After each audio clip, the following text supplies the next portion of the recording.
Hey guys, I have a couple of journals to talk about. I took a video of one journal a few weeks ago, but that's already been given as a present. But I will put that footage in now. Here's another custom journal that I got commissioned to make.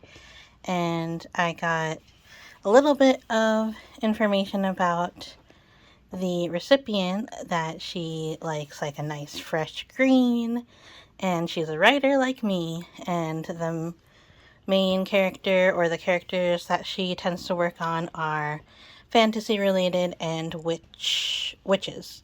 So I put some things related to witches, like frogs and snakes and skulls and stuff, or to the mystical and stuff. And I put a lot of cool stickers like that. I put a lot of places to write, because not only is she going to be journaling, but she'll also be actually writing, maybe even writing some of her book, which is great. I love that so much.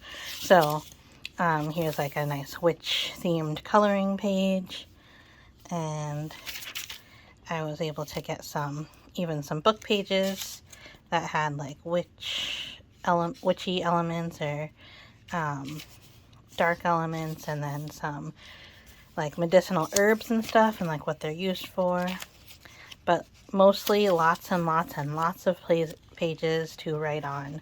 Pages to write, plan, character development, and story circles. There's lots of things that you can put into a book like this. And there's tons of pages to be able to write on. And then even in the pockets, I kept the journaling cards very plain, so that you would easily be able to... Here's like a little window, like a castle window. I kept the journaling cards very plain, so you could use it for outlining and just little notes and planning, making summaries and planning your scenery and stuff like that. And then this part in the back, just like some more, just plain paper and no decoration at all in there.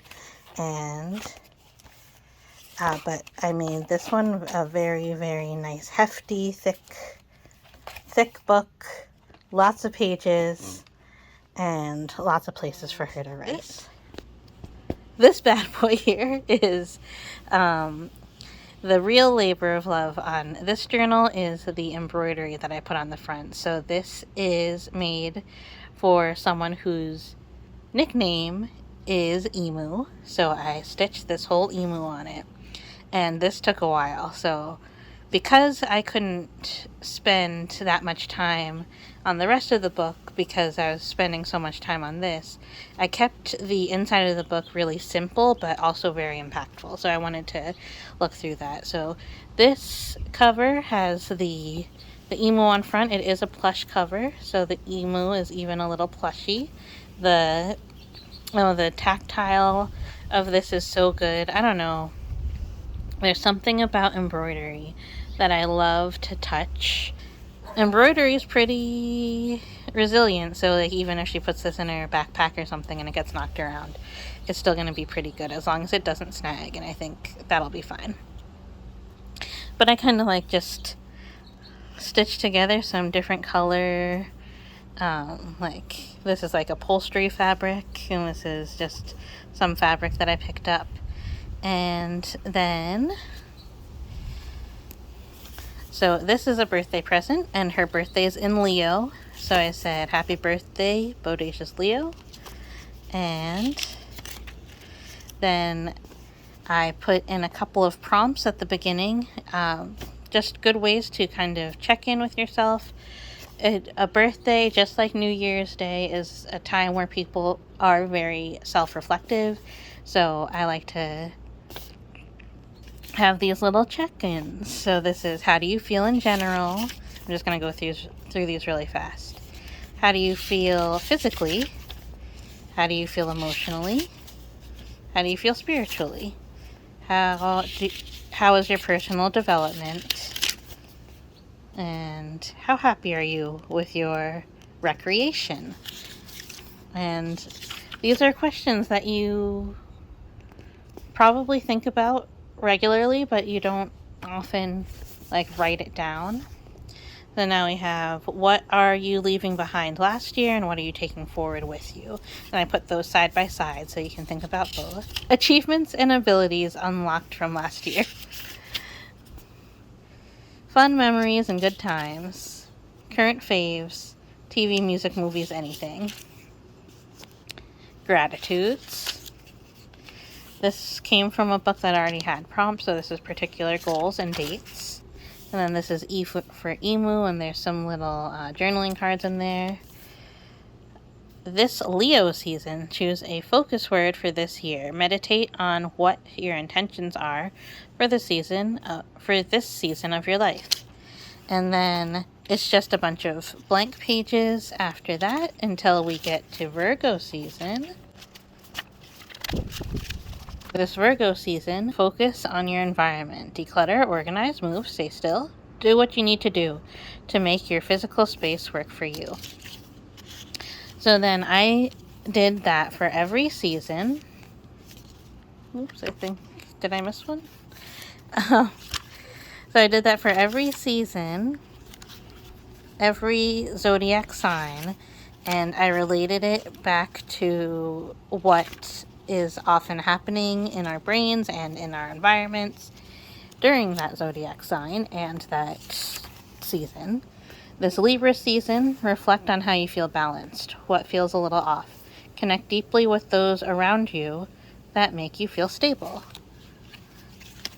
The Scorpio season, nail down your top core values. This is like a little multi-folder. I put this knight on a horse on there, and it opens up like that, and there's some little smaller bookmarky things and like a other journaling card.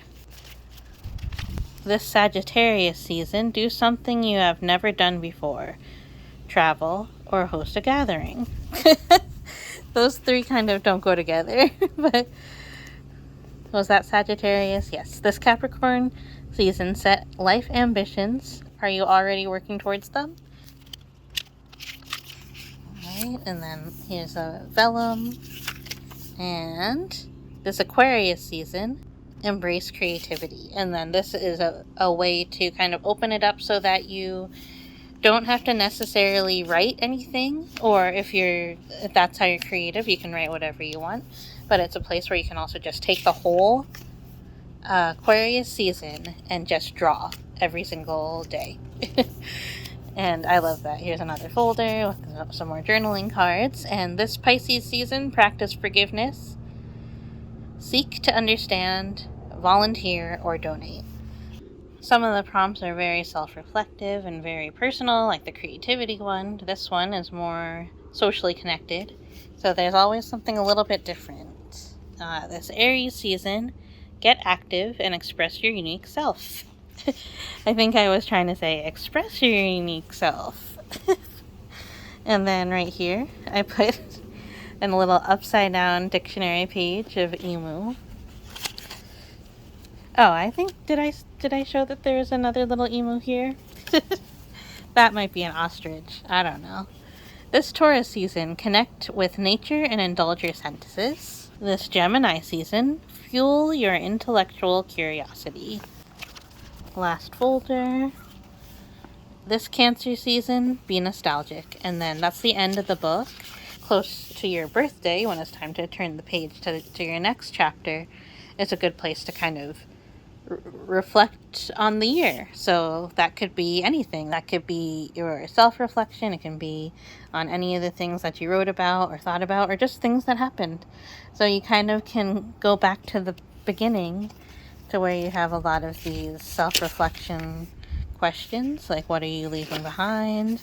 Those are things you might start kind of priming the pump and start like answering those questions, so that when you get your next one, you'll be ready to go.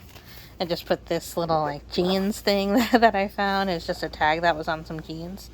And that's the end of the book. just some other random fabric. Pencil case that I like to throw in with my birthday journals because it's good to always have something to write with you. So it's good to throw those in, but the real prize is this emu on the front. How nice. Alright, that's it for today. Thank you so much for watching, and I'll see you later. Bye-bye.